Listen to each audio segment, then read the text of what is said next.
Hare Krishna, dear devotees, let us chant one round of japa with Srila Prabhupada. Happy Ekadasi.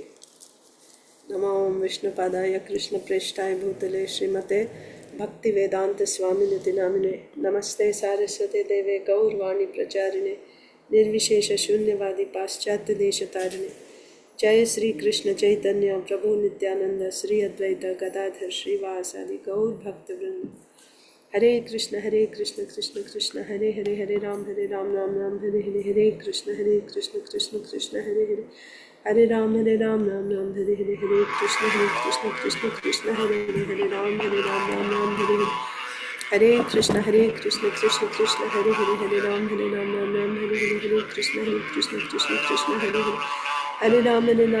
Hare Hare Hare Krishna Krishna Hare Hare Ram Ram Hare Hare Hare Krishna Krishna Krishna Hare Hare Ram Hare Hare Krishna Krishna Hare Hare Hare Ram Ram Hare Hare Krishna Krishna Hare Hare Ram Hare Hare Hare Krishna Krishna Hare Hare Ram Hare Hare Krishna Krishna Hare Hare Hare Ram Hare Hare Krishna Krishna Hare Hare Ram Hare Hare Hare Krishna Krishna Hare Hare Ram Hare Hare Krishna Hare Hare Hare Krishna Krishna Hare Hare Ram Hare Krishna Krishna Hare Hare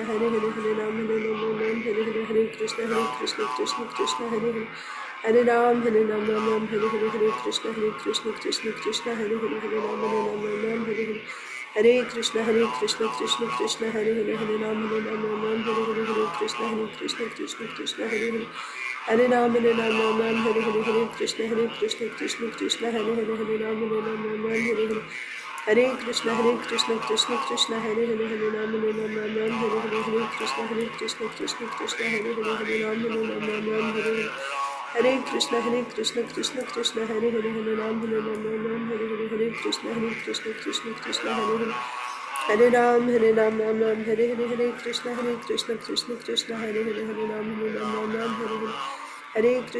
Hare Hare Hare Krishna Krishna Hare Hare Ram Hare Krishna Hare Hare Hare Ram Hare Hare Krishna Krishna Hare Hare Ram Hare Hare Hare Krishna Krishna Hare Hare Ram Hare Krishna Hare Hare Ram Hare Hare Krishna Krishna Hare Hare Ram Hare Krishna Hare Hare Hare Ram Hare Krishna Krishna Hare Hare Ram Hare Hare Krishna Krishna Hare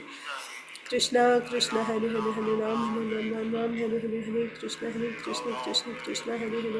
Hare Krishna Hare Hare Hare Krishna Krishna Hare Hare Ram Hare Krishna Hare Hare Hare Ram Hare Krishna Krishna Hare Hare Ram Hare Krishna Krishna Hare Ram Hare Krishna Krishna Hare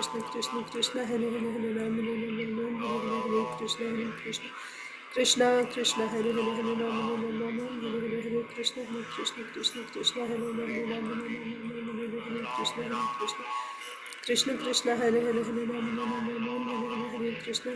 Krishna Ram Hare Krishna Krishna Hare Ram Hare Krishna Hare Hare Ram Hare Krishna Krishna Hare Ram Hare Krishna Hare Ram Hare Krishna Hare Krishna Hare Hare Krishna Hare Hare Krishna Krishna Hare Ram Hare Krishna Hare Ram Hare Krishna Hare Krishna Hare Ram Hare Krishna Hare Krishna Hare Ram Krishna Krishna Hare Ram Hare Krishna Ram Hare Krishna Hare Ram Hare Krishna Hare Ram Hare Krishna Krishna Krishna Hare Hare Hare Ram Ram Ram Hare Hare Hare Krishna Krishna Krishna Hare Hare Ram Ram Ram Hare Hare Hare Krishna Krishna Krishna Hare Hare Hare Ram Ram Ram Hare Hare Hare Krishna Krishna Hare Hare Hare Ram Ram Hare Hare Hare Krishna Krishna Hare Hare Hare Ram Ram Hare Hare Krishna Krishna Krishna Hare Hare Hare Ram Ram Hare Hare Hare Krishna Krishna Hare Hare Hare Ram Ram Hare Hare Hare Krishna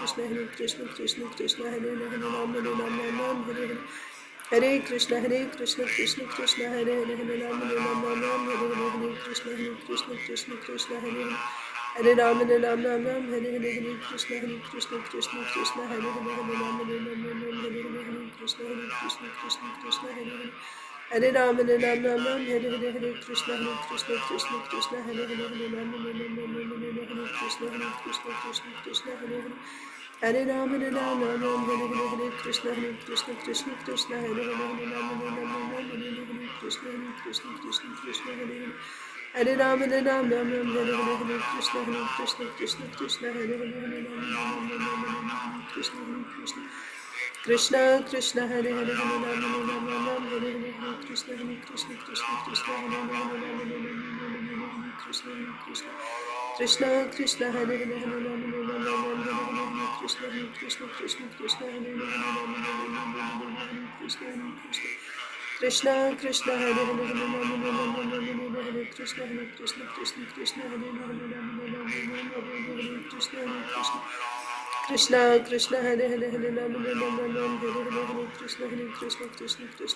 Hare Ram Hare Hare Krishna Hare Hare Ram Hare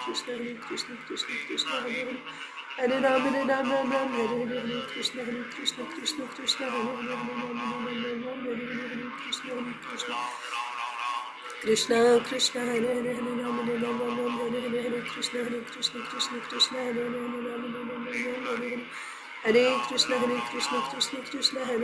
Ram Hare Krishna Hare Hare Hare Ram Hare Hare Krishna Krishna Hare Hare Ram Hare Krishna Hare Hare Hare Ram Hare Hare Krishna Krishna Hare Hare Ram Krishna Hare Hare Hare Ram Hare Hare Krishna Hare Hare Ram Hare Krishna Krishna Hare Hare Hare Ram Hare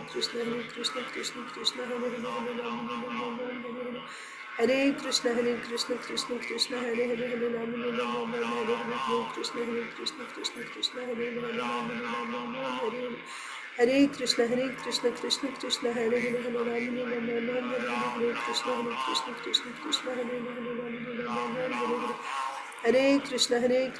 Krishna Krishna Hare Hare Hare Ram Hare Krishna Hare Hare Hare Krishna Krishna Hare Hare Hare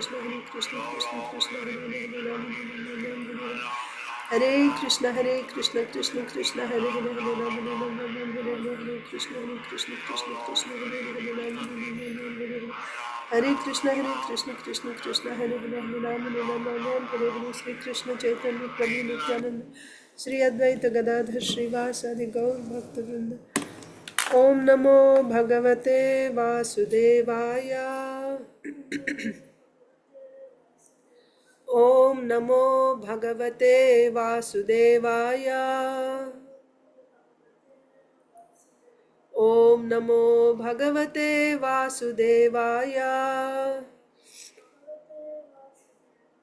Narayanam Namaskritya Naram Chaiva Narottamam Devim Saraswatim Vyasam Tato Jayam Mudirayet Nashtaprayeshva Bhadreshu Nityam Bhagavata Sevaya Bhagavatyuttama Shloke Bhaktir Bhavati Naishtiki Namam Vishnupadaya Krishna Preshtaya Bhutale Shrimate Bhakti Vedanta Swaminiti Namine Namaste Saraswate Deve Gauravani Pracharine Nirvishesha Shunyavadi Paschatya Deshatarine Jaya Sri Krishna Chaitanya Prabhu Nityananda Sri Advaita Gadadhara Srivasadi Gaura Bhakta Vrinda Hare Krishna, Krishna Krishna, Hare Hare, Hare Rama,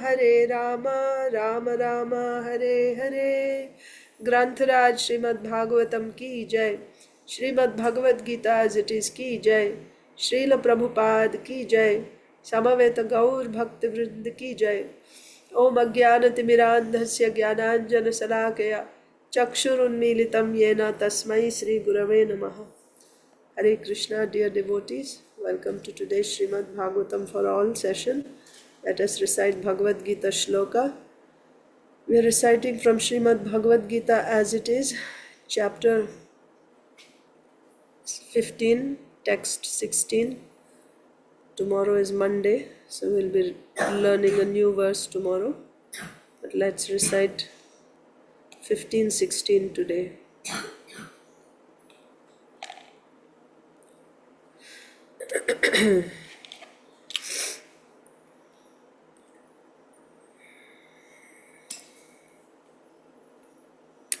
Prabhuji, Narsimha Praladesha Prabhu. Hare Krishna Mataji, Dandavat Pranam, all glories to Srila Prabhupada. Dandavat Pranam Prabhuji, all glories to Srila Prabhupada.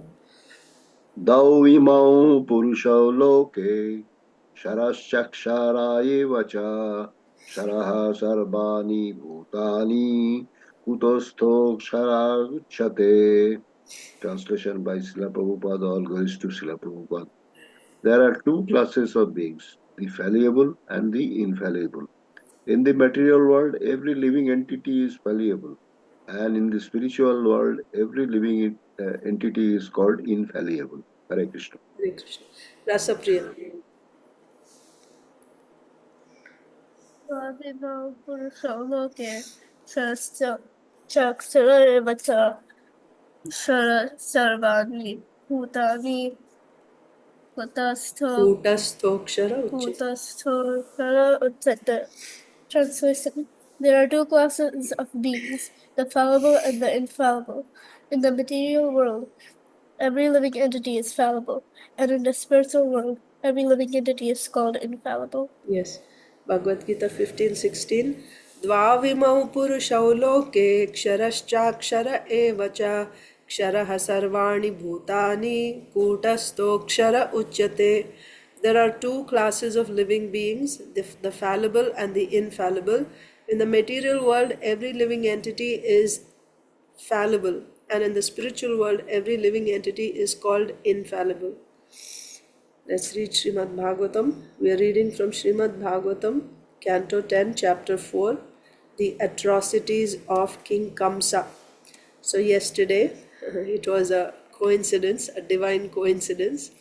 So, what we were reading in Srimad Bhagavatam so far is that Kamsa, when he got news that the eighth baby of Devaki is born, when he got news from his lieutenants, he just hastily, without even his hair all scattered, hastily he went there to the, the prison house where the child was born. And then and what was his mood? He felt like, oh, now the time has come. That means my death has come. Or also now the time has come for me to kill the baby, like that. So he was anxiously waiting, so he got up and he went there. And then when he went there, what was Devaki saying? So she was very piteously, she started, she offered, she knew Kamsa has come to kill, so she's very piteously, she said, oh, this it's a girl, my dear brother, and she will be your daughter-in-law, so please don't kill her. It's not correct. Yeah, women don't deserve to be killed, like that, she said. Then also, being a Kshatriya lady, she was aware of the Kshatriya diplomacy that the Kshatriyas adopt. So she followed that method of Dama, Sama, and Dana. So Dama means suppression, and Sama means having, negotiating, Sama. And Dana means giving some gifts in order to accomplish something. So, first she said that, uh, my dear brother, you have killed all my children who were like, like fire. They were brilliant like fire. They were so beautiful, so effulgent. You have killed so many of my children. That was Dama.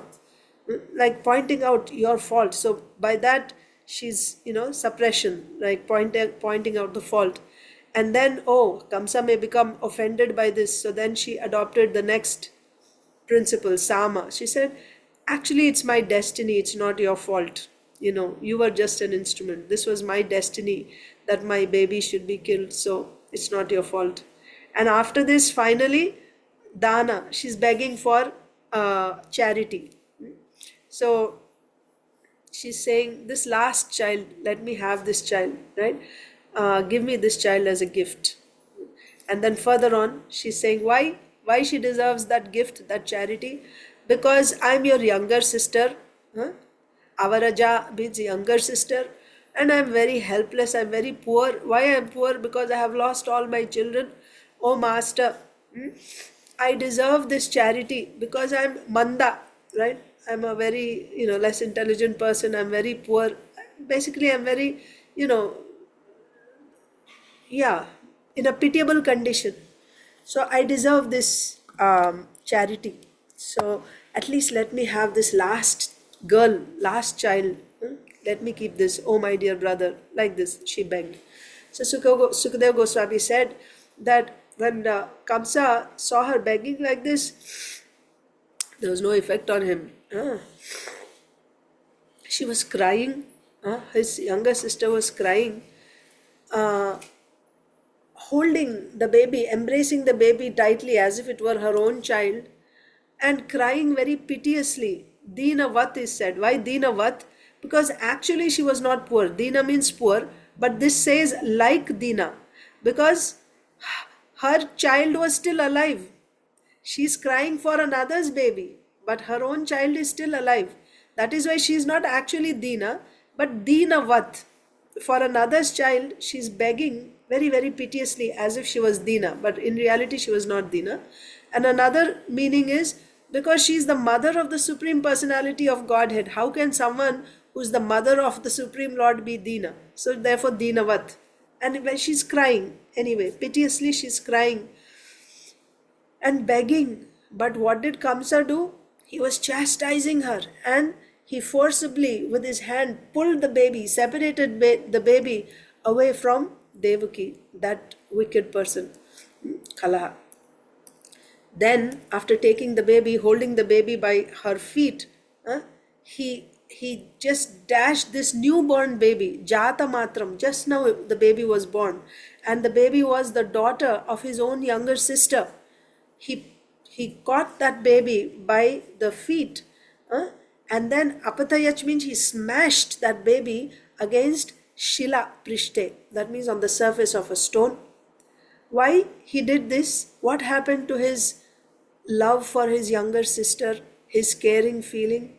That feeling, that sauhridaha, right? That well-wishing attitude of an older brother for the younger sister, that was uprooted by his swartha, swarthon mulitam sauhridaha, by his selfish attitude, right? By his selfishness, that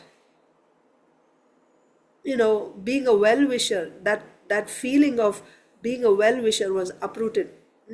So he dashed that baby mercilessly against a stone. Then what happened? This was yesterday's verse. When he did this, from his hand, hastat, the baby slipped away. And she slipped away and didn't go downward. Generally, when something slips, it falls to the ground. She slipped upwards. Because he was smashing the baby down, and when she slipped from his hand, she should have just fallen to the ground. But when he was smashing like this, she slipped away from his hands and she went up. How immediately? And this was a Devi, right? The goddess. She went into the sky immediately, towards the sky. Adrishyata Anuja Vishnoho Sayudhashta Mahabhuja, and she assumed the form of eight-handed Durga Devi. Eight-handed Durga Devi form she assumed, and she was visible there, right? So that baby form disappeared and the form of Durga Devi appeared there. And who is this? Durga Devi Anuja Vishnoho. She is the younger sister of Lord Vishnu. So here also we understand she is the younger sister of Lord Vishnu. How? Because it is said she is the younger sister, this tells us that Krishna was also born to Yashoda Mai at the same time when Krishna was born to Devaki. Because this girl was born to the Yashoda, that we know. Vasudeva went and brought the girl from Yashoda. So how she became the sister of Krishna? If Krishna is born to Devaki and the girl is born to Yashoda, how she became the younger sister of Krishna? Because that tells us that Krishna was also born to Yashoda, and this girl is also born to Yashoda. Therefore, she becomes the younger sister of Yashoda, like that. So, younger sister of Krishna. Yeah, she is born to Yashoda, and Krishna is also born, that we have to understand here. Before her, that's how she becomes the younger sister of Krishna. So she's called Vishnoho Anuja. So she assumed this eight-handed form. And in those 8 arms, she was holding various weapons. Ayudha. Sa Ayudha Ashta Mahabhujaha. She had 8 powerful arms, and in each of these arms, she had 8 weapons. And what were those weapons? That we saw in the next verse. First of all, how did she appear? Divya Srag Ambaralepa. Her body was decorated with this transcendental, Divya, transcendental, divine, spiritual, Ambara means clothes, outfit, and garlands. She was decorated with garlands. And Alepa, Lepa means she had this sandalwood paste applied on her body. And she was wearing Ratna Abarana Bhushita. She was decorated so nicely with jeweled ornaments all over her body. And in her arms, she was holding a bow, arrow, a sword and shield. And apart from that, she had Shankha, Chakra, Gada and a Trishul. So these were the 8 things she was holding in her 8 arms. A bow, arrow, sword and shield. And she had a trident. And she had Shankha, Chakra and Gada, like this. And while she appeared like this in the air, at the same time, simultaneously, there are all these Siddhas, Charanas, Gandharvas, Apsaras, Kinnaras, Uragas, who were glorifying her, chanting, mantras, glorifying her. And also, they were offering her various gifts. So when Kamsa saw this, you can imagine what was his condition. And then she actually, when she appeared like this, she began to speak to Kamsa. What did she say to Kamsa? Kim maya hataya manda. What will you gain by killing me, O fool? Like this, she said to Kamsa. Appearing like this beautifully in the sky, Durga Devi said, What will you achieve by killing me, you fool? Jataha khalu tavanta krit purva shatru. Your previous enemy. Who is your previous enemy? Because Kamsa is Kalanemi in the previous life, and he was killed by Lord Vishnu. So your enemy previously, he has already taken birth somewhere else in order to finish you. Tava antakrit. He is going to be the cause of your end, and he has already taken birth somewhere else. Yatra kvava means somewhere else he has already taken birth. Ma himsi kripanan vritha. Why uselessly? Don't unnecessarily commit himsa, violence to this innocent Devaki. That can be one meaning. And the other meaning is, don't unnecessarily commit violence to these innocent children, the other babies. Don't go on killing babies, because the baby who's going to kill you has already taken birth somewhere else. Like that. After saying this, iti prabhashya, after addressing Kamsa like this, Maya Bhagavati Bhuvi Bahunama Niketeshu Bahunama Babhuvaha. So then she went to various places, and in each of these places she is known by various names. After saying like this, she disappeared from there and she appeared in various places. And who is she? Maya. This is Maya, the Lord's Yoga Maya expansion. This is Mahamaya, Durga Devi. And she is Bhagavati. Bhagavati means she has all the opulences that the Lord has. Being his younger sister, being his energy, she has all the opulences that the Lord has. And she appeared on this bhuvi, on this earth.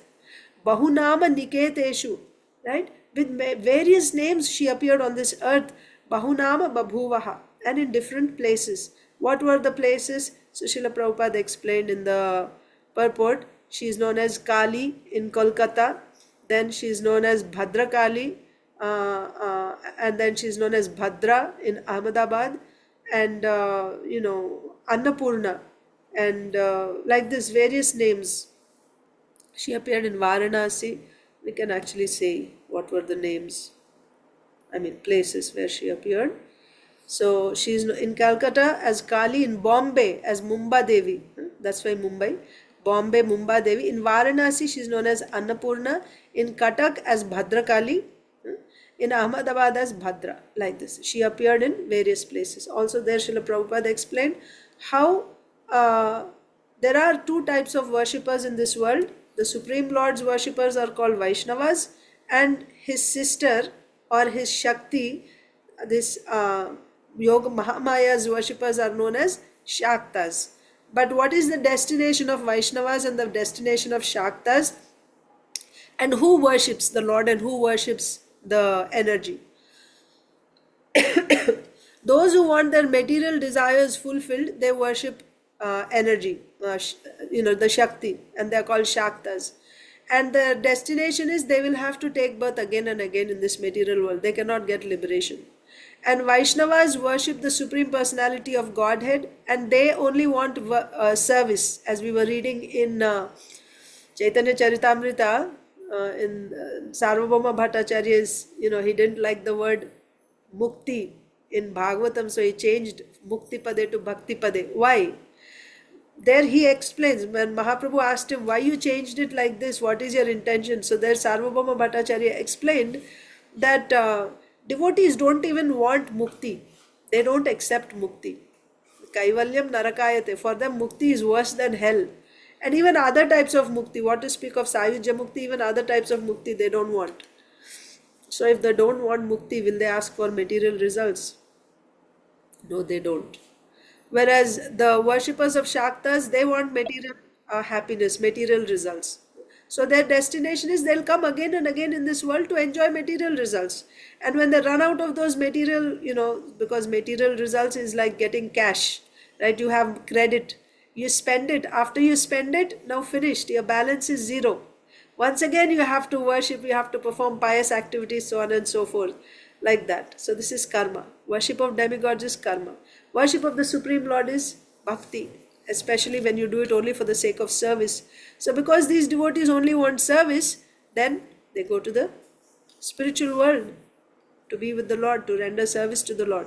But those who worship the Shakti of the Lord, because they want material results, they don't get liberation. Rather, they keep taking birth again and again in this material world.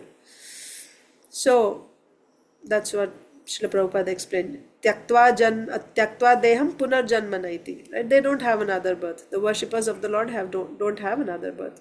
Like this. So Durga Devi has appeared, and then she told Kamsa that the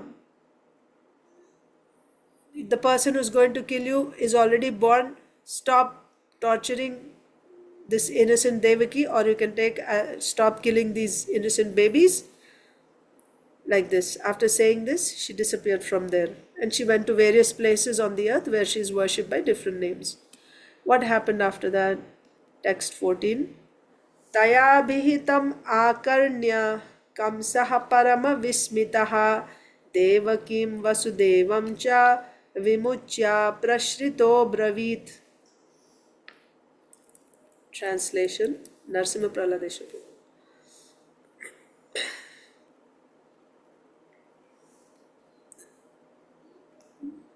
Do you want me to read only? Or just I can read if it's, yeah. Maybe you're in the temple. Yeah, if any of you want to read, just raise your hand. Otherwise, I'll just keep reading, okay? You want to read? Rasapriya? Okay, translation. After hearing the words of the goddess Durga, Kamsa was struck with wonder. Thus he approached his sister, Devaki, and brother-in-law Vasudeva, released them immediately from their shackles, and very humbly spoke as follows. Purport? Continue. Kamsa was astonished because the goddess Durga had become the daughter of Devaki. Since Devaki was a human being, how could the goddess Durga become her daughter? This was one cause of his astonishment. Also, how is it that the eighth child of Devaki was a female? This also astonished him. Asuras are generally devotees of Mother Durga, Shakti, or demigods, especially Lord Shiva. The appearance of Durga in her original eight-armed feature, holding various weapons, immediately changed Kamsa's mind about Devaki's being an ordinary human. Devaki must have had some transcendental qualities. Otherwise, why would the goddess Durga have taken birth from her womb? Under the circumstances, Kamsa, struck with wonder, wanted to compensate for his atrocities against his sister Devaki. See, okay. Taya Bhihitam. Bhihitam, Abhihitam means the word spoken. By whom? Taya means goddess Durga. Taya Abhihitam, Taya Bhihitam, Akarnya Karna. Akarnya, hearing. So, hearing the words spoken by Durga Devi, Kamsaha Parama Vismitaha. He became extremely surprised, astonished by hearing Durga Devi's words. Kamsaha Parama Vismitaha. Devakim Vasudevam cha Vimuchya Prashrito Bravit. Right? So, Vimuchya means release. So, Devakim Vasudevam cha Vimuchya. So, immediately releasing Devaki and Vasudev, Prashrito. Prashrito means with great humility, Abravit, he began to speak. So, why he became astonished is the point. And to the point, he became so astonished that he immediately released Vasudeva and Devaki. Right? By hearing the words of Durga Devi, Kamsa became astonished, surprised. And immediately he released Vasudeva and Devaki and began to speak to them as follows. After hearing the words of the goddess Durga, Kamsa, struck with wonder, thus approached his sister Devaki and brother-in-law Vasudeva, released them immediately from their shackles and very humbly spoke as follows. So, Prashrita. Prashritaha means with great humility. So, what was the cause of his astonishment? Why is he astonished? Let's also read Srila Vishwanath Chakravarti Thakur's commentary, and then we'll come back to Srila Prabhupada's purport one more time. So Srila Vishwanath Chakravarti Thakur is saying, Parama Vismitaha, wonder-struck, in great astonishment Kamsa thought, how could a mere mortal like Devaki give birth to Durga Devi? But then, how could Durga's words be false? That's all. Okay, that's what Srila Vishwanath Chakravarti Thakur is saying. So what is Kamsa's astonishment? First is, he's seeing Durga Devi, the eight-armed form. See, you see, that is why, according to one's consciousness, one is able to appreciate the Supreme. When Krishna comes in two-handed form, they think he's an ordinary human being. And he even tries to kill. Of course, he didn't see Krishna, not as a baby, he saw later on. But even when Krishna came later on, still he tried to kill, isn't it? If he's the Supreme Lord, how he can kill him? This is Asura. That's why I'm just telling you Asura's mentality. But when he shows the power, like Durga Devi, his energy, his Shakti, his external energy, Durga Devi, she came with 8 arms, with weapons in hand, immediately he's seeing the divinity. Of course, she's also divine. Daivi Hesha Gunamayi. Right? Daivi means divine. This Shakti of Krishna is divine. Why? Why divine? Because she's his Shakti. Right? It's connected to him. Therefore, she is divine. Daivi Yesha Gunamayi. Mama Maya. So Mama Maya is Devi, Krishna says. So seeing this divine Shakti with 8 arms and weapons, Kamsa is like wonderstruck seeing this form. So he's Asura. Who do Asuras worship? They worship Lord Shiva. They also worship Lord Brahma. They worship Goddess Durga, Goddess Kali. You can see. Asuras worship demigods. Generally, Lord Shiva or Goddess Durga. And in Hiranyakashipu's case, we saw he was worshipping Lord Brahma. Of course, their understanding is not like, you cannot call their devotion, you cannot call it devotion or bhakti. It's just like, you know, it's something like flattering some rich person, right? You want something from that person, so you flatter that person, you give that person nice gifts, you speak sweetly, right? Because you know you're going to get something in return. That's why. That's not called bhakti. That's not called bhakti. So demigod worshippers are like that. They want material results. So asuras, they will appreciate this form, the form of Shakti. Just now we saw in the previous verse, right? Prabhupada explains who are Shaktas and who are Vaishnavas. Shaktas means they need material result, that's all. And they say, oh, Durga Thakur, they bow down, they worship. But really, I mean, not to, it's not meant to criticize or insult. Don't take it like that. Of course, she is also, we saw Bhagavati, right? She is the energy of the Lord. But recognizing her for who she is. First of all, not that now she is the Supreme Personality. Worshipping like that, that's an offense. 10 offenses to the holy name. So what is the second offense? To consider the names of the Supreme Lord as, or to consider the names of demigods like Lord Brahma and Lord Shiva to be equal to or independent of the names of Lord Vishnu. That's an offense. Because I am worshipping Durga Devi, therefore she is the Supreme. That's actually false ego, because I am worshipping, whoever I worship must be the Supreme. So anyway,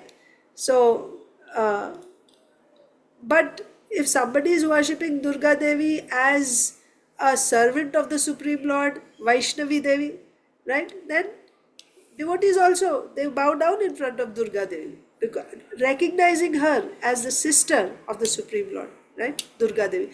We even see in Mahabharata, the Pandavas, Krishna himself advised the Pandavas to worship Durga Devi before the battle of Kurukshetra started. They did that, yeah. So it's like she is the person in charge of this material world. She is the material energy in charge of this material world. So giving her that respect, that honor, right? This is your field. That doesn't mean you're saying, now I am your eternally, I am your devoted servant eternally. No. I am your servant because you are Krishna's servant, like that. That's Brahma Samhita. In Brahma Samhita, we will find glorification for Durga Devi, for Surya, for Lord Ganesha, right?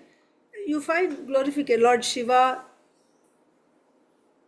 But all these glorifications are that you are a servant of Govinda. Govinda Madi Purusham Tamaham Bhajami. That's perfect. That's how Vaishnavas glorify. So on Durga Puja, what should we say when we go in front of Durga Devi? Srishti Sthiti Pralaya Sadhana Shakti Reka Chaye Vayasya Bhuvanani Bibharti Durga Ichhanurupam Apiyasya Chacheshtate Sa Govindamadi Purusham Tamaham Bhajami. She'll be very happy if you worship like that, because that's reality. Rather than somebody who says, you are the Supreme and please bless me with wealth and money and this and that, and then you go and drink in front of her, celebrating her, you think she'll be pleased by that? She will just give whatever you want, and then, because she's a servant of Lord Krishna. So this is between the Shaktas and the Vaishnavas. So Kamsa was Asura. Asuras are worshippers of Lord Shiva and Durga Devi and and other demigods also. So he recognized, he saw, oh, the divine, right? Maybe his worshipable deity. So then he's thinking, now he's astonished. First of all, seeing Durga Devi, he's thinking, Durga Devi is born to Devaki. First of all, he's astonished. And Durga Devi, what did she say to him? You fool, stop doing this. Right? Stop hurting innocent people. You're doing this thinking that this baby is going to kill you. The baby that will kill you is already born somewhere else. And she disappeared from there. Now Kamsa is shocked by what she said and simply by her appearance. Durga Devi is divine, I know. Devaki is my sister. How Durga Devi appeared to Devaki? A divine personality is appearing to Devaki, so Devaki must not be an ordinary person. He got fear.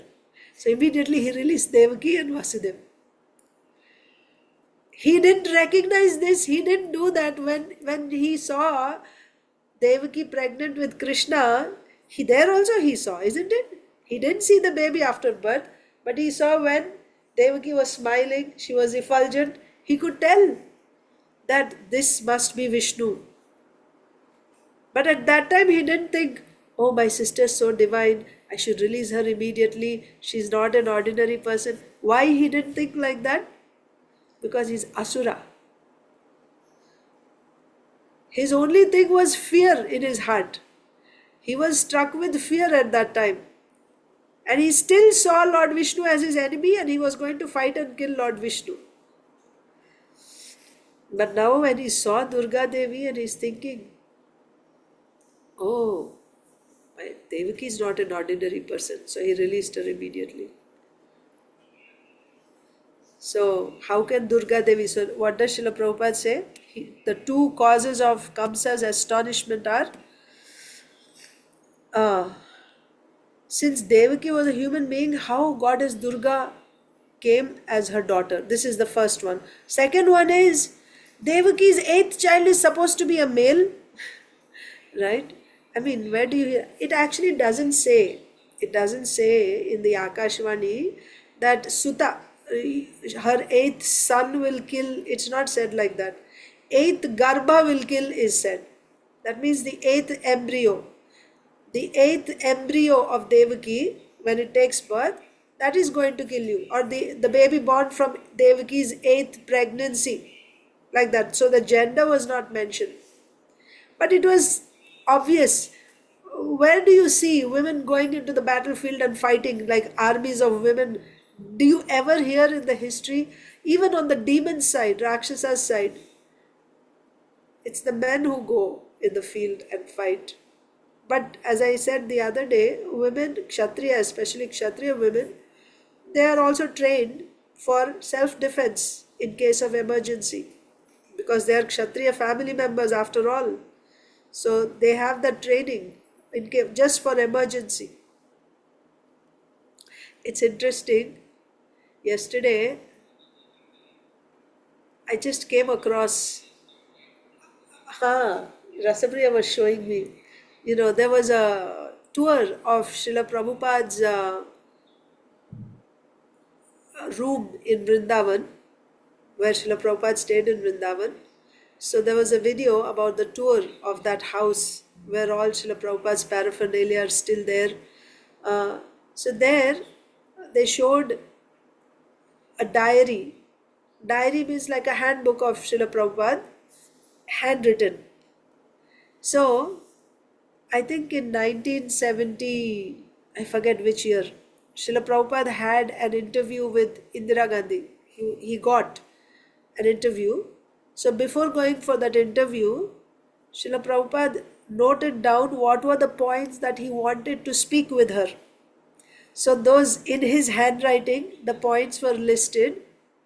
So one point was that let your son, so at that time her older son, Sanjay Gandhi, let him be the king and you be the queen mother, because she was the prime minister. This is also, again, according to Vedic culture, women cannot be in political power. No.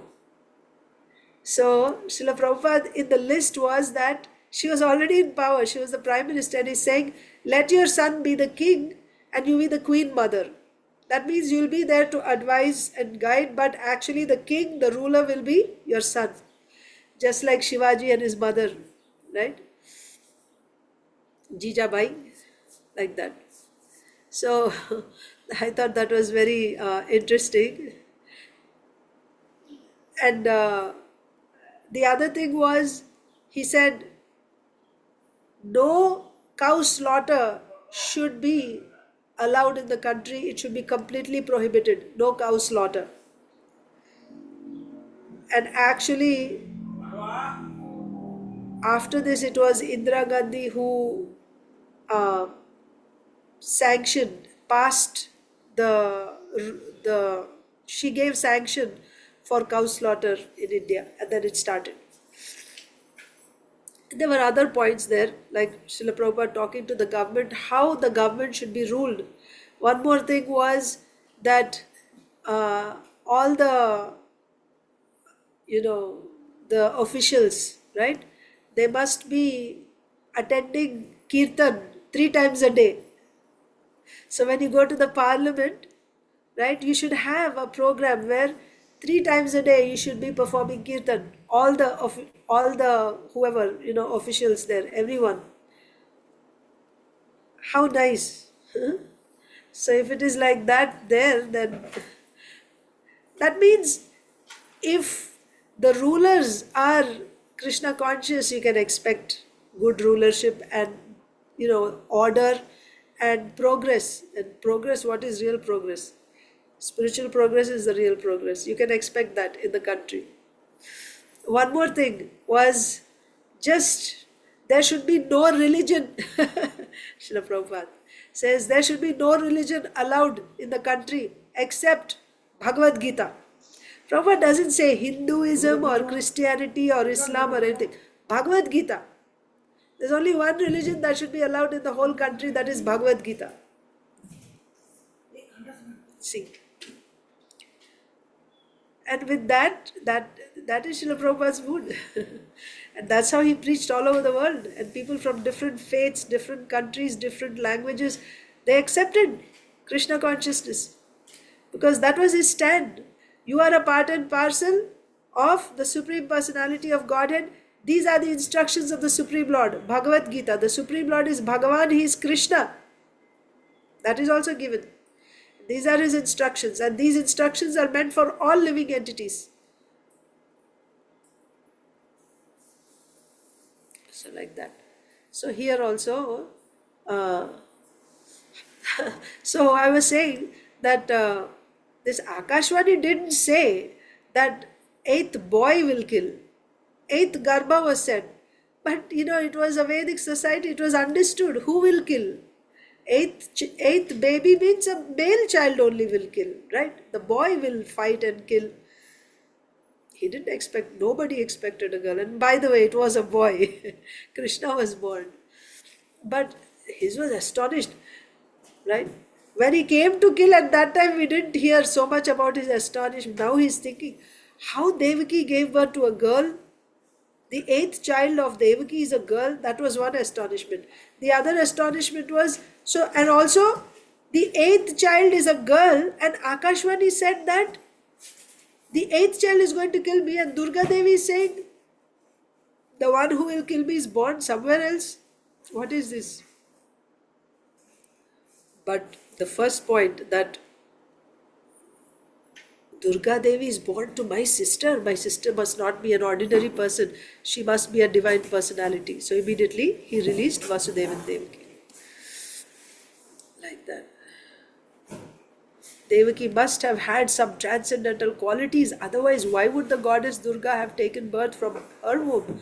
Under the circumstances, Kamsa, struck with wonder, wanted to compensate for his atrocities against his sister Devaki, right? Now he's afraid, I killed so many of her babies, right? So And if she's a divine, powerful person, which she must be because she gave birth to Devaki, what will happen to me now? So he became scared. So he wanted to compensate. He immediately released. Aho bhaginya ho bhama maya vambata papmana purushada ivapatyam bahavo himsitah sutaha. So, would anyone like to read?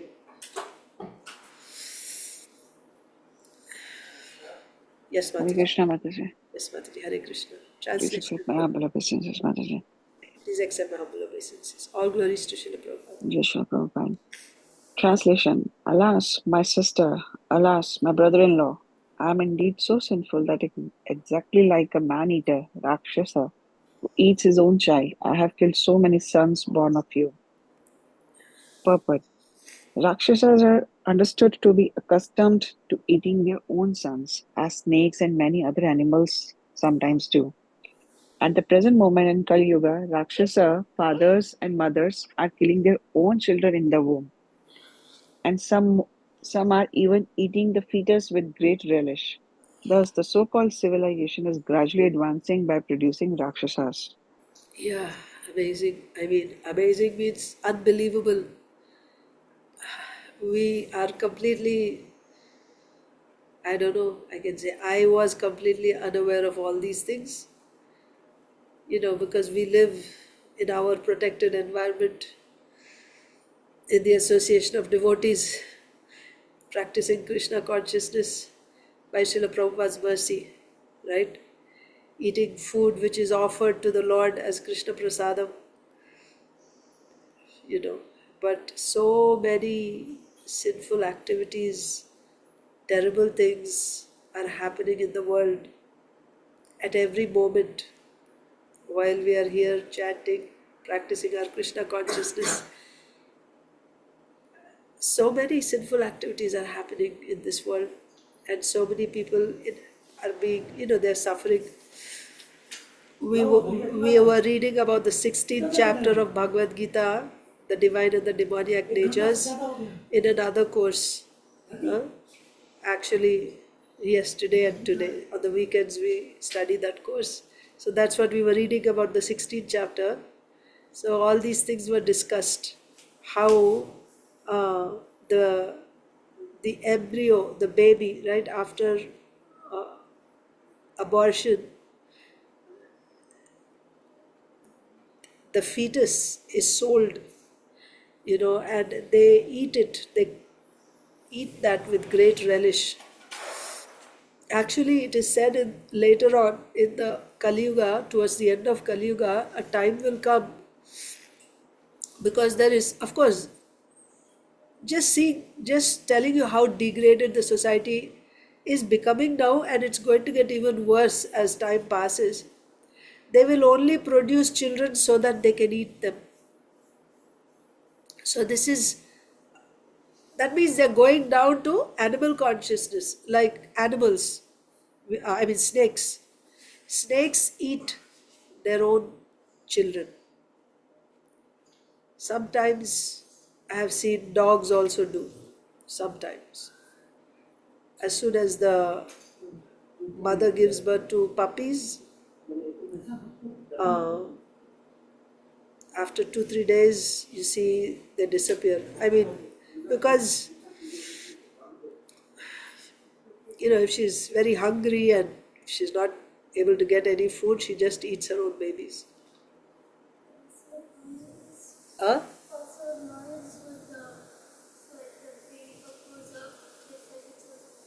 When the baby, who fights each other? The father and son, lions. And they eat also? No, lions don't eat lions. No. But here we are talking about eating their own children. Yeah, she's saying, Rasapriya is saying that lions, right, when the baby lion grows up, then the child and the father, they fight each other and kill. One of them gets killed because two lions cannot stay in the same place. So father and son, they fight and kill. But yeah, so these are all animal propensities. So although Rakshasas have they are like celestial beings in the sense that they have all these powers, mystic powers. But at the same time, their consciousness is, as we read here, it's like animals, right? They can kill their own children and eat them, even worse. So Kamsa is now repenting. Repenting means he's repenting, but he's trying to compensate, he's trying to make up so that he won't be in trouble, right? Alas, my sister, alas, my brother in law, I'm indeed so sinful that exactly like a man eater Rakshasa who eats his own child. So we know about Rakshasa man eaters who eat others, like we've seen in Mahabharata also. Hidimba, right? Hidimba wanted to kill Bhimsen and his brothers and the Pandavas and eat them. He sent his sister. Also, we hear about Bakasur in Ekachakragram, right? Every day,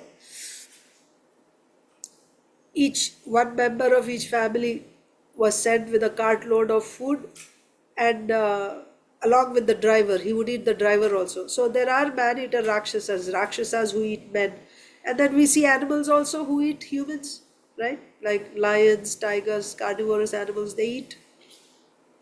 So that means their consciousness is like that, like animals. That's the point. And then even worse is they eat their own children. That also we see in animals. Like even lower, even from, if you look at the, uh, what do you call that? Uh, Kingdom, animal kingdom, right? From lower forms of life to higher forms as you go. The most developed, they say, is the human being, even in science, in zoology, right?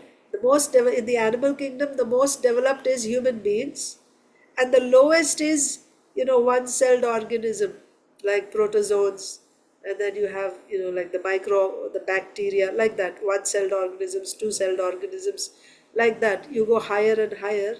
So in that, the snakes are of a lower level, reptiles, right? So first you have the uh, aquatics, those that live in water. Then you have amphibians that live on land and water, like frogs.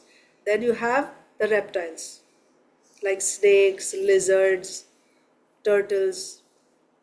And higher than them are the birds. Higher than the birds are uh, mammals. Yeah, mammals means the four-legged animals that give birth to babies. Not they don't lay eggs. They give birth to babies, and they actually, mammals comes the word mammary glands. Like they nurse their babies. They give their milk to the babies. So mammals, and higher than amongst mammals also, the most developed are the human beings. So even from that angle, if you see, it's a very low, you're right, killing and eating their own babies, you find in the lower forms, like snakes, it's common. So this Rakshasas, you'll find this mentality, killing and eating their own babies. That means it's a very low consciousness. That's the point. Purport. So Kamsa is saying, like a man-eater Rakshasa who eats his own child, I have killed so many sons born of you, my own sister. Right? This sentiment, right? Brothers, sisters, then their children. This is higher consciousness. Rakshasas are understood to be accustomed to eating their own sons as snakes and many other animals sometimes do. At the present moment in Kali Yuga, Rakshasa fathers and mothers are killing their own children in the womb. And some are even eating the fetus with great relish. Thus, the so-called civilization is gradually advancing by producing Rakshasas. Here, it must be mentioned, certainly, because this is Bhagavatam and we must discuss facts. Abortion is not just when you know, after you become pregnant, then you kill the baby. That's not the only time when it is abortion. There are various levels of it. Basically, in the 13th chapter of Bhagavad Gita, we read about non-violence. So ahimsa. This is the jnanis actually practice ahimsa, because by practicing these jnana sadhanas one comes to sattva guna, goodness. And when you come to sattva guna, then you can actually realize the absolute truth. Realize the absolute means you can grasp what is being said in the scriptures about the absolute truth. You will actually understand what is being said. You can realize when you're in sattva guna. Realization will come. So that's why they practice these 20 jnana sadhanas. One of them is direct bhakti, of course. So ahimsa, there in ahimsa it is said, ahimsa means not just physically hurting someone. Ahimsa means to stop the natural progression or advancement of any living entity. If a particular animal is supposed to live in that body for 5 years and you just kill it when it is 1 year old, that means you have hindered, you have obstructed its natural progress. That is himsa. So you get a reaction for that. So that living entity now has to take birth again to finish those remaining 4 years, because you have killed after 1 year.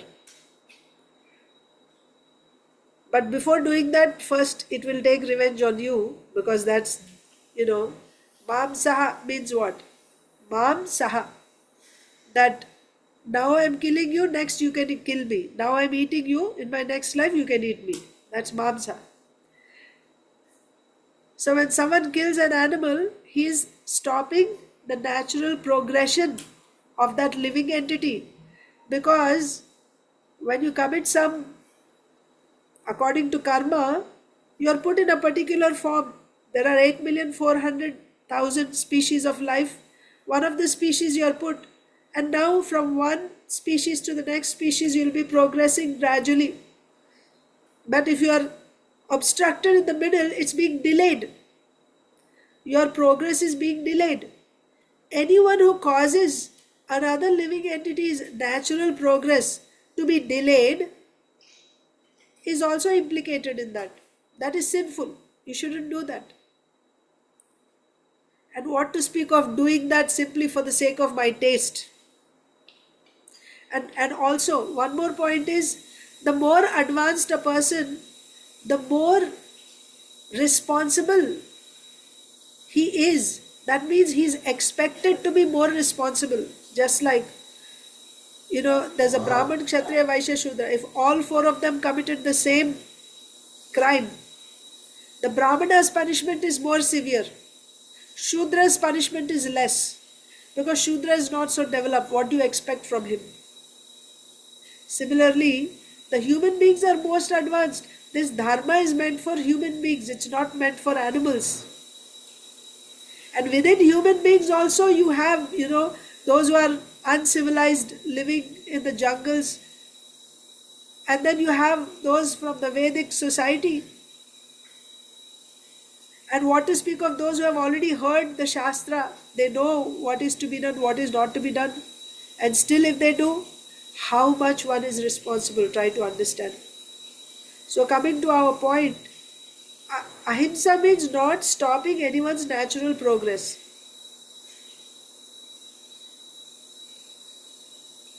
So when we engage in illicit sex, what is illicit sex? Illicit sex is, we say it is outside marriage. Certainly that is sinful. It is sinful. But if you want to go one step ahead, even within marriage, when it is done for any purpose other than for procreation, that is also against Shastric injunctions. The reason is that living entity has an opportunity. If you had allowed, if you are engaging in that activity, then that child could, that living entity could have actually gotten a body and could have actually grown up. But you stop that living entity from doing it. If you are not engaging in that act altogether, that's very good. You are not responsible for that. right? You're not responsible for that. You are not interfering in their natural course. And even that act is done by, how. That's why we have to read Bhagavatam from the examples. In Kali Yuga, we think that, not we think, because our consciousness has become so gross, insensitive. What to speak of the the values of life, which several decades, some decades ago, or what to speak of, 1 or 2 generations before us, the values that our ancestors used to hold high in their day-to-day lives, about being truthful, about being, you know, dharma baddha, right? Sticking to your dharma, even at the cost of going through difficulty, personal difficulty, still doing your dharma. Where are those values now? And the worst part is, we don't even feel that it is wrong in the present moment, in the present day. Because everyone is doing that. If you are not like them, then you cannot survive in this world. So it's like we are competing with each other to degrade more and more. Who can be more degraded than the other?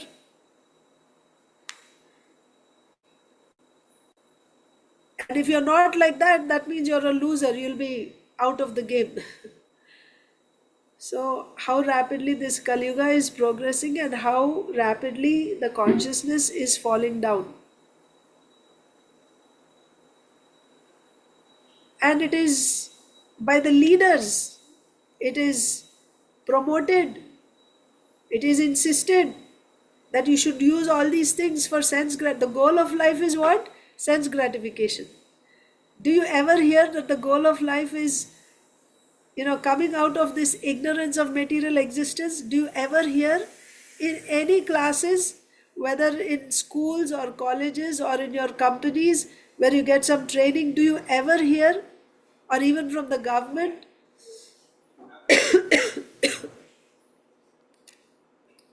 it's all about protecting our human rights, and human rights means sense gratification. You should not interfere with another sense gratification. If you interfere with another person's sense gratification, another person's rights, meaning another person's sense gratification, then you are punishable. That's all.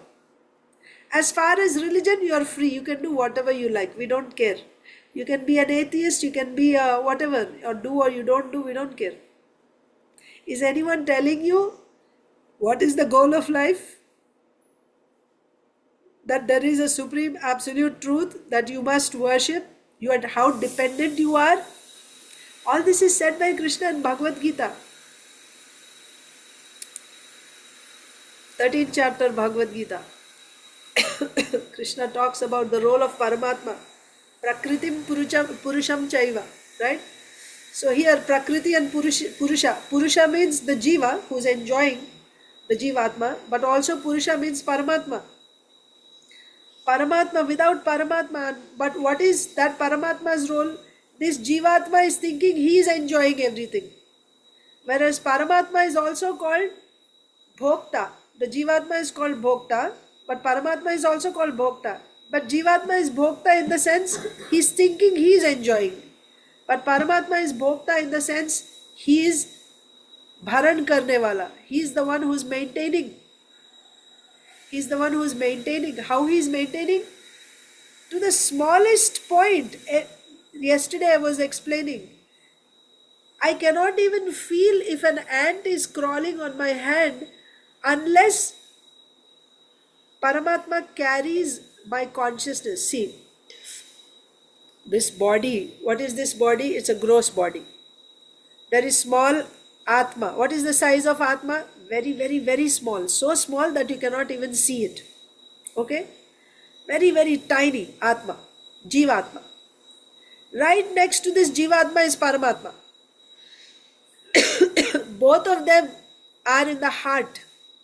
What is the heart? Not the heart as we see, in the biology class, this big. No.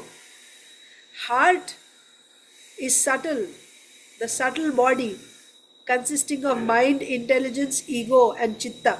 This is heart. This is the subtle body. Where is it located? If you go from your navel this high, so it's like in the center, right? You go like this. If this is your navel, here is the heart in the center, in the middle. That is the heart. Where the yogis are meditating, where you put your tilak, right? Om Keshavaya Nama, Om Narayana Nama, Om Madhavaya Nama. Where you put Madhavaya Nama tilak, that is where your heart is. Madhavaya Nama and Govindaya Nama. So, in the heart means mind, intelligence, false ego, and chittam. There is that small Jivatma, right next to that Jivatma is Paramatma, and the Jivatma and Paramatma are in the heart, and the heart is what? This mind, intelligence, ego, chittam, and this is further covered by your gross body. That means you have senses. Gross body means again you have these subtle senses. Senses, see, this is not my eye. This is made of earth, water, fire, air, ether. If you actually open this up, you will see, if you take it to the lab, it's nothing but it's made of earth, water, fire, air, ether. The eye is also in the heart, outside, right? So mind, intelligence, ego, and then you have the senses. Eyes, ears, nose. These are tiny, small, subtle particle. Eyes, ears, nose, hands, legs, everything. The senses are there. And those senses are now manifested externally in the form of this eye. Even biologically, if you study the eye, externally what you see, they say that's just, you can actually break it down into various, they have different names. This is the retina, this is the conjunctiva, and this is the iris and pupil, and you can go all the way back. Where is that eye? The subtlest part, it is there in the heart. That eye is there in the heart. Okay. So, that Jivatma and Paramatma covered by this subtle body, and then the gross body made of the gross elements, earth, water, fire, air, ether, and they form this muscle and bone and everything, hands, legs, all that. Now on this hand, or let's say on my toe, there is a ant crawling. I am situated in the heart, so far away from that toe. I am so small. How do I feel when something is crawling on my toe? I am not going to that toe. I am still situated in the heart. Imagine, picture this. And you can even picture the body of a blue whale. It is so big. There also in the heart, the Jivatma is there.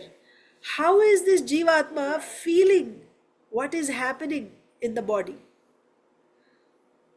It's a science. Because Paramatma is there next to the Jivatma. Paramatma is also conscious. Paramatma is conscious, and he is Sarvantaryami. He is there everywhere.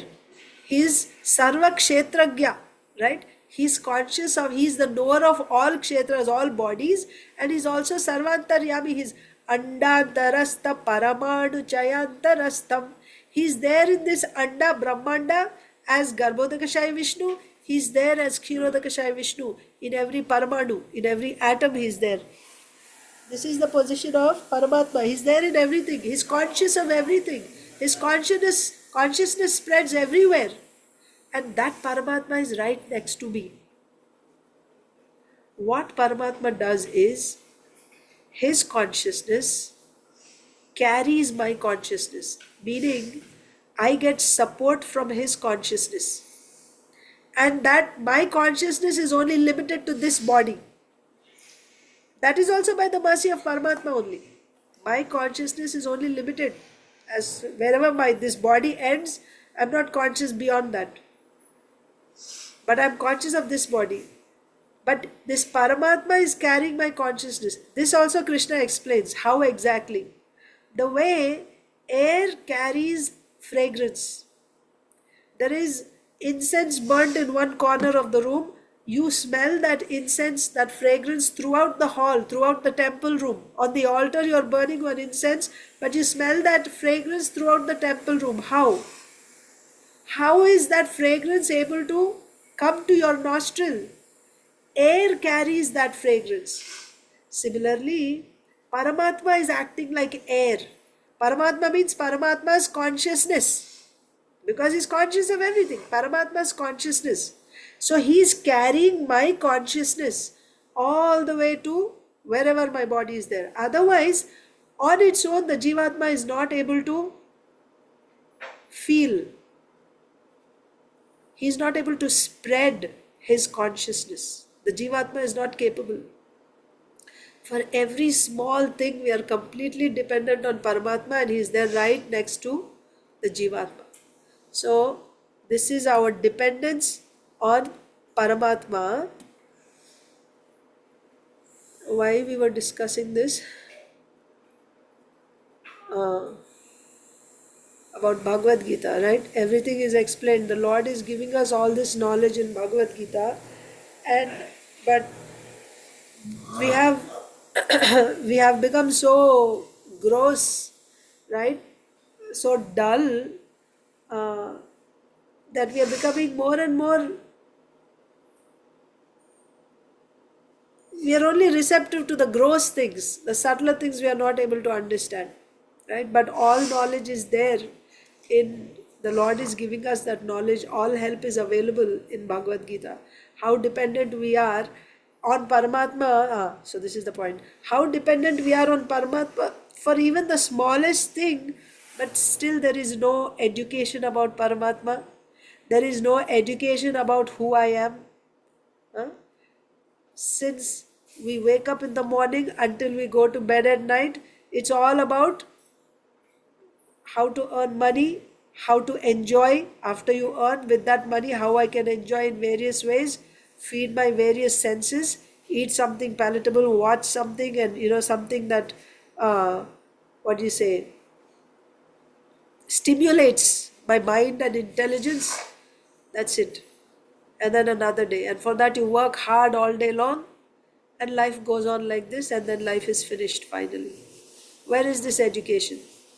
Nobody is even worrying, nobody is even bothering. This education is not being given anywhere. But real education comes from Bhagavad Gita, right? So, Rakshasa means man-eater. So here Srila Prabhupada is saying in Kali Yuga, right? At the present moment in Kali Yuga, Rakshasa fathers and mothers are killing their own children in the womb. Yeah, I was saying this because this is being educated like this. Even the leaders are educating, right? Kill your own children, no problem. And that's not even killing, because there's no consciousness. Now they'll come up with other theories. Like earlier we would hear you can eat animals because they don't have consciousness, they don't have a soul, they would say. They would say means we heard from past lectures, right? Like Prabhupada's conversations with Christian priests. The reason why they eat meat is because animals are meant, they were made for human beings to enjoy, they don't have a soul. On what basis you're saying that? How does science support that? In science you teach us that the symptoms of life are growth, right? Birth and death, old age. We see all this happening in animals also. On what basis you are saying there is no soul in the animals? So, like that, now they say it's okay, you can kill your babies in the womb because they don't have, until the 7th month, there is no life, there is no consciousness, there is no life. Before that, if you kill, it's okay. It's not really killing. This is Rakshasa fathers and mothers, and being led by such Rakshasa leaders. Rakshasa fathers and mothers are killing their own children in the womb. Why? Because we only want sense gratification. We want enjoyment. Anything which comes on the way of our enjoyment, just you give some excuses, right? It's okay. You have a right to enjoy. You have a right to destroy anything which comes in the way of your enjoyment. There is nothing called dharma. You'll read all this in the 16th chapter of Bhagavad Gita. Krishna says everything. The problem is we don't read, we don't study Bhagavad Gita. That's why we don't see all these things. If we just studied Bhagavad Gita every day, we can't stop but chanting Hare Krishna and taking shelter of the Lord. We will see reality. That's why Srila Prabhupada stressed book distribution, and not just distribution and then studying also. That also has to be done. After distributing, they are put on the shelves, then what is the use? We have to study also. So Rakshasa fathers and mothers are killing their own children in the womb, and some are even eating the fetus with great relish, right? That's the delicacy, soft parts. Thus, the so-called civilization is gradually advancing by producing, advancing, it's like degrading, right? By producing Rakshasas. We are all becoming Rakshasas. So I'll stop there. I'll continue tomorrow and I'll read Bhagavad Gita.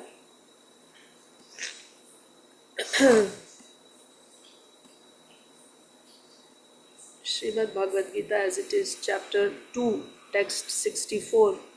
So yesterday we read the second part. First one was ध्यायतो विषयान् पुंसः संगस्तेषु उपजायते संगात् संजायते कामः कामात् क्रोधो विजायते. Then the second one was क्रोधात् भवति सम्मोहः सम्मोहात् स्मृति विभ्रमः स्मृति भ्रंशात् बुद्धिनाशो बुद्धिनाशात् प्रणश्यति. So what we read there was that it all starts by contemplating on sense objects. As we contemplate on sense objects, it's like a snowball effect, one thing leading to another, finally leading to you fall down into the material pool completely. When you're contemplating, then you develop attachment. By that attachment, if that attachment is not fulfilled, you become angry. When you become angry, you are bewildered, you are in illusion. When you are in illusion, your intelligence is destroyed. No, first your memory is lost. There's loss of memory. When memory is lost, your intelligence is destroyed. When intelligence is destroyed, you fall down into the material pool.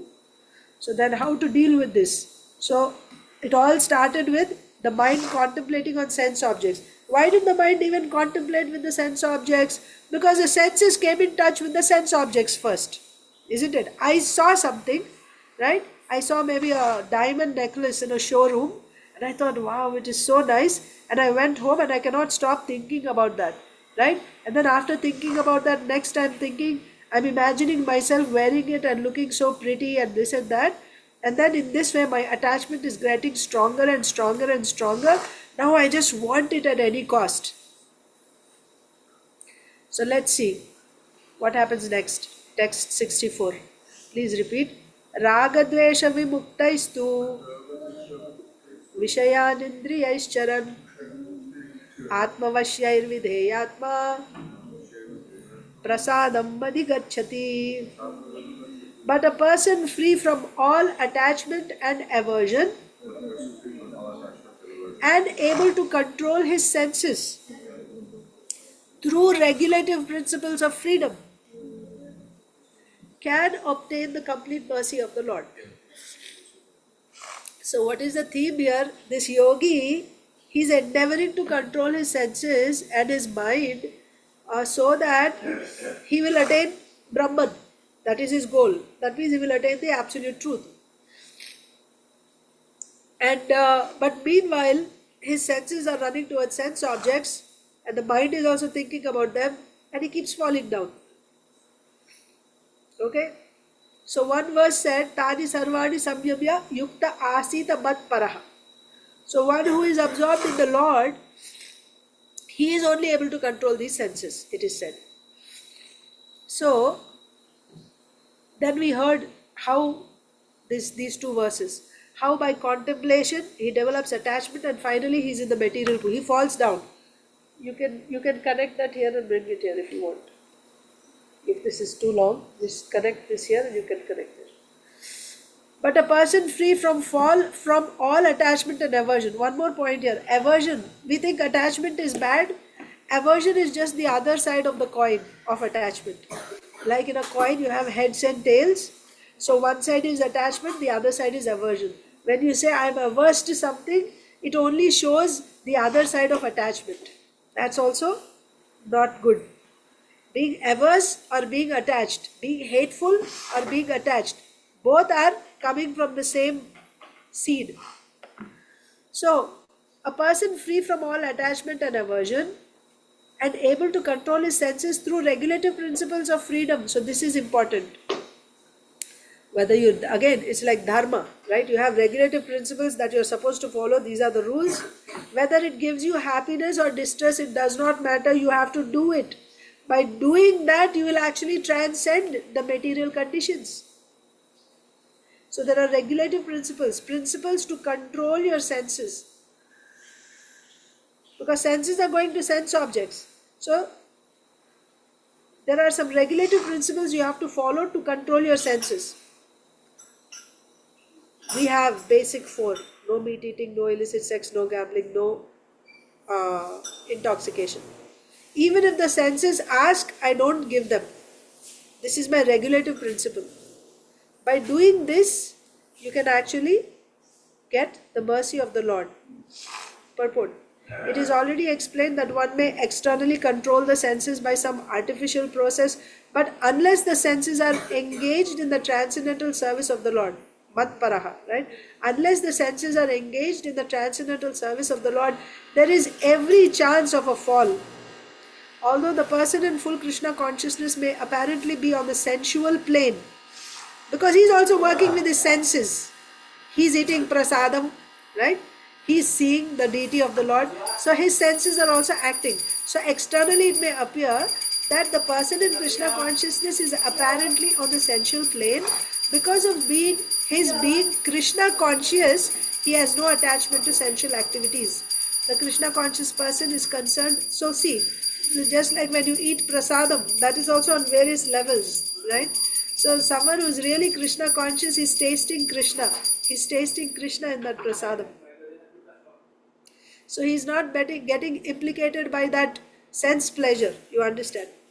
Of course, prasadam is transcendental, so prasadam will not give you any karma, certainly, because it is Krishna's transcendental. But even higher than that, simply eating for enjoyment, even higher than that would be to actually relish Krishna in that prasadam, because it is Krishna. The Krishna conscious person is concerned only with the satisfaction of Krishna and nothing else. Therefore, he is transcendental to all attachment and detachment. So he is not saying that I hate this. Like yesterday we were discussing one point about, some yogi saying that I won't touch money.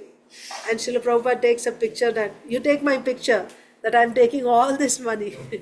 Why? He doesn't get implicated by that money because he's going to, his only, his only purpose is to serve Krishna. Whatever you give him, he will serve Krishna because he wants to please Krishna, that's all. There's no sense of my sense gratification. So even if you gave him the whole world, he will use it nicely in Krishna's service. So therefore he won't fall a prey to attachment and then the consequences coming from attachment. He will not have that. A Krishna conscious person is concerned only with the satisfaction of Krishna and nothing else. Therefore he is transcendental to all attachment and detachment. If Krishna wants, the devotee can do anything which is ordinarily undesirable, right? So of course it has to be confirmed by Krishna. Don't just on your own, don't say, okay, I'm doing it for Krishna. You have to get a confirmation from Krishna or a direct representative of Krishna. Okay? So if Krishna wants, the devotee can do anything which is ordinarily undesirable. And if Krishna does not want, he will not do that which he would have ordinarily done for his own satisfaction. Let's say eating rasgulla. It gives me a lot of pleasure. But if Krishna says, I don't want you to eat, I will give up. Why rasgulla? Why Krishna will say that? He won't say that. But meat, right? Ordinarily, let's say I'm a meat eater, I like eating meat. But if for Krishna's pleasure, Krishna doesn't like me to eat meat, I will give it up, right? I won't. Even if ordinarily I would like it, but for Krishna's sake, I will give it up. Or ordinarily, I don't like Karela, but I heard that Chaitanya Mahaprabhu is very fond of Karela and Shag. So ordinarily, I may not like Shag and Karela, but now because the Lord likes, I cook for him and it's Krishna's prasadam, I will eat, I will accept it. You understand? So he is not going by his own likes and dislikes or attachments. That's the point. And what to speak of Sthita Pragya? Sthita Pragya, for him, he's already given up his likes and dislikes long before by practicing jnana sadhanas. So, to act or not to act is within his control. That is the point. The senses are not dragging him. He is controlling the senses. He is controlling his mind. So, to act or not act is within his control because he acts only under the direction of Krishna. In the case of a devotee, he is acting under the direction of Krishna. This consciousness is the causeless mercy of the Lord. So if you are able to have this type of consciousness, you should understand you got the mercy of the Lord. Without the mercy of the Lord, it won't happen. Which the devotee can achieve in spite of being attached to the sensual platform. That means, in spite of being attached to the sensual platform, means when you get this full faith in devotional service, then you will do it. You'll get the determination. That's the thing. When you get full faith, you get the determination to do that which is favorable to Krishna consciousness and that which is unfavorable. That does not mean your desires are gone. Desires may be there, but you won't act on them. You won't act on them. How you are able to do this? By getting full faith. How you got this full faith? By hearing from Shastras again and again and getting your doubts relieved. Now, how I was able to hear from Shastras and why I even turned to this path? Because I got the mercy of a devotee. What is the mercy of a devotee? The mercy of a devotee is his bhakti, and that bhakti is Krishna's Shakti. So ultimately you are getting it from Krishna. Like that. Finally, I will read maybe one small paragraph of Srila Prabhupada's Leela Amrita and I will wind up here.